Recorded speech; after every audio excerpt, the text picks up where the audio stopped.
पहले उसने अपनी पत्नी की हत्या की और फिर शव के टुकड़े करके उसे फ्रिज में रख दिया। इस घटना ने मुंबई को दहला कर रख दिया है। क्या है पूरा मामला, आइए आपको बताते हैं। गौर से देखिए, फ्रिज में रखे इस सामान को ब्राउन टेप से अच्छी तरह बांध कर रखा गया। ये कोई खाने पीने का सामान नहीं, बल्कि इस घर की मालकिन मधुवंती की लाश है। एनआरआई मधुवंती की हत्या के बाद उसके पति गिरीश कोटे ने बड़ी बेदर्दी से उसकी लाश के 3 टुकड़े कर दिए और शरीर के ऊपरी हिस्सों को ब्राउन टेप से अच्छी तरह बांधकर यहाँ रख दिया। फ्रीज में 3 पीसेस रखे हैं और एक पाव अपना कमर के नीचे वाला जो पार्ट है वो बेडरूम में रखा था। सर, ये आरोपी करता क्या था? अभी आरोपी फिलहाल कुछ करता नहीं, लेकिन अभी इन्वेस्टिगेशन में पता चला है कि कोई कभी कभी वो रिक्शा भी चलाता था।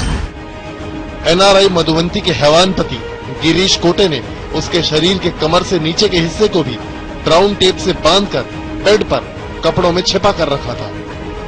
बॉडी जो उसने अपना वाइफ का जो मर्डर किया है, तो बॉडी के कम से कम 3 या 4 पीस में उसने अलग अलग टुकड़े किए और फिर वो उसको पूरा पैक करके वो घर में रखा था। पुलिस को इस खौफनाक हत्या की भनक तब लगी जब आरोपी गिरीश कोटे ने मधुवंती की हत्या की बात अपने एक रिश्तेदार को बताई। जो कंप्लेनेंट है अभी उसने जो बताया कि दोपहर को उसको फोन आया था 3:30-4 बजे, तो उसने उसको बोला कि मैंने बीवी को मारा है और मेरे को अभी डर लग रहा है, तो तू मेरे साथ आ जाए जल्दी इधर। फिर वो उसके साथ में आया, फिर वो बाजार कुछ खरीदी करने गए मैक्सिस मॉल में, तो वहां से टिश्यू पेपर और ये वो अपना जो फर्शी साफ करते वो क्लीनिंग का जो बोतल मिलता वो भी लिया उसने।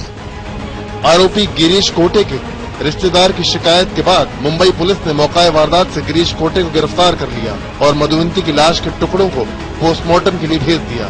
पड़ोसियों के मुताबिक मधुवंती के माता पिता फ्रांस में रहते हैं। उसकी 2.5 साल की एक बेटी भी है, जिसे गिरीश कुछ दिन पहले अपने माता पिता के पास गाँव छोड़ आया था।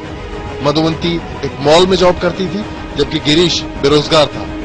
जरूरत पड़ने पर रिक्शा भी चलाता था। प्रेम विवाह करने वाली मधुवंती और गिरीश के बीच पैसों को लेकर अक्सर झगड़ा होता था। इस दौरान मधुवंती बच्ची के साथ अपने माता पिता के घर फ्रांस जाने की धमकी देती। गिरीश कोटे को मधुवंती के चरित्र पर भी शक होने लगा था। पैसे की कलह और शक ने प्रेम विवाह करने वाले कोटे को इतना क्रूर और अंधा बना दिया कि उसने पहले बड़ी निर्ममता से मधुवंती की हत्या की और फिर लाश को ठिकाने लगाने के लिए उसके 3 टुकड़े कर दिए। पुलिस गिरीश कोटे को 3 दिन के रिमांड पर लेकर ये जानने की कोशिश कर रही है कि उसने अपनी पत्नी की हत्या इतनी क्रूरता से क्यों की। इस समय मुंबई से प्रतीक ठाकुर,